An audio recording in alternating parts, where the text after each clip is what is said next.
Welcome back with the midterms in just 90 days from now, if you can believe it. The League of Women Voters is encouraging people to start preparing now. It's a nonprofit group and they're holding events this week to help educate voters about the whole election process, what to expect, and how you can actually get involved as well. So joining us with more is Alexa Mubarescu with the Houston chapter. Alexa, good morning. Thanks for joining us. Good morning. Thank you for having me. Okay, it's interesting to me because I think most voters are thinking, whoa, I have a whole bunch of time, right? And this is months away. But are there some important things that we need to be doing right now just to make sure that we're ready to vote when November rolls around? Yeah, absolutely. So every voter should get into the habit of checking their voter registration status to make sure that they are an active voter at their current address. Some folks in Texas don't know that they need to re-register every time they move, and sometimes they may be removed from the voting rolls. So it's always important to just double check that status. And you can visit our website at houstonvotersguide.org. And we have plenty of resources to check your status. And you'll want to do that before the October 5th voter registration deadline. So every registered voter has to be registered and up to date a month ahead of any election. Okay. And make sure that information is accurate. So we've got the key dates here on our screen. I know it's a little bit difficult to see from the distance here, but we have those dates on there because if you don't register by that date, you can't actually show up and vote in November. You do that and they're going to say, no, you're not registered. Correct. And this is important. Or you might be registered at a former address. Yeah, it might take some unraveling. That might take a day or two. It might take you 24 hours to get that figured out. Okay, now let's talk about some things that need to be on our radar as something new this time around.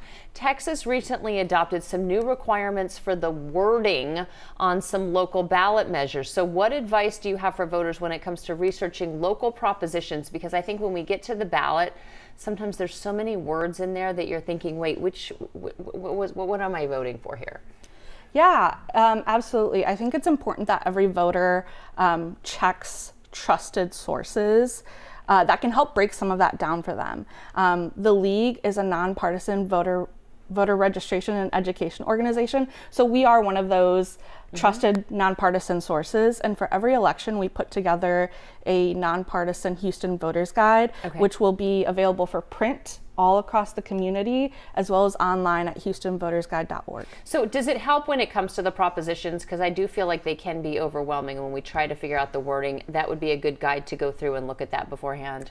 Yes, and the League of Women Voters also will post educational material on our social media that helps break things down. We don't want to get away from the language too much because that's ultimately what's going to be on your ballot, but we want to make sure people understand what is on their ballot. Yeah. Okay. So I know it's early, but y'all are kicking off some events this week. Tell us more about those and why you're hosting some events.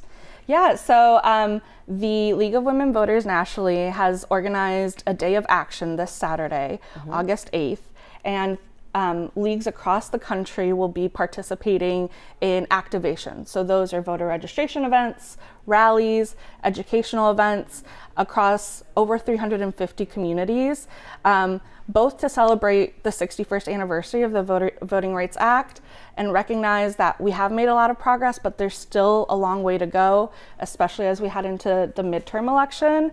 And you can check lwv.org/Rise for Voting Rights to look up an event near you. Okay, well, you're already kicking it off by being here today. We appreciate it. Let's talk more about that anniversary, 61st anniversary. Why is the milestone still significant? What lessons does it offer voters today? Yeah, absolutely. I think, as the League of Women Voters, we had a heavy hand in the women's suffrage movement, and folks think that was it. Like, we did it 100 years ago, but a lot of folks fail to recognize that not everyone got the right to vote when the 19th Amendment was passed. So that's why it's important that we also recognize today in this anniversary, especially in the 250th year of our nation as well. And things that your local league is doing is we're hosting our own events in our communities to make sure our neighbors, our communities are registered to vote and inform voters when they head to the polls. Okay. So this weekend we'll actually be hosting 2 events as a part of that Unite and Rise activation. On Saturday morning from 10 to 2, we'll be registering voters at Las Peras Cafe. Okay. And then in the afternoon/evening from 4 to 8, we'll be at Bad Astronaut Brewing doing the same. And as you can see, these are local businesses in the community. We really want to immerse ourselves and meet folks where they're at. Yeah, and start that conversation. Give us the website again so we have more information. Yes, you can look for an event near you at lwv.org/rise for voting rights. And then check out HoustonVotersGuide.org to see what's happening with your local league. Perfect. Alexa, thank you for coming in. Yeah. It's going to be here before we know it.